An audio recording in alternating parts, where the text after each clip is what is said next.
Today we are making fluffy cheese muffins. Mix together flour, baking powder, sugar, salt, garlic powder, and cheese. In a separate bowl, beat the egg.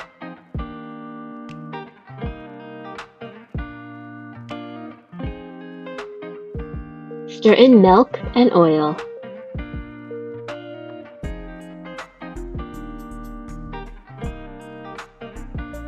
Make a well in the center of the dry ingredients and pour in the liquid.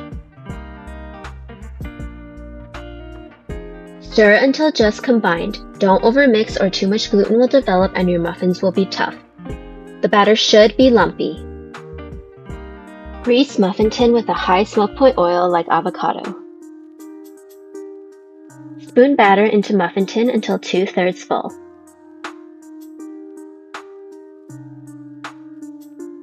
Wipe off any spills so they don't burn in the oven.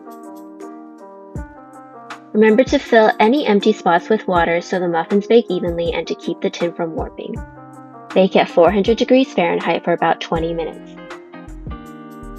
Leave a comment below if you enjoyed this recipe.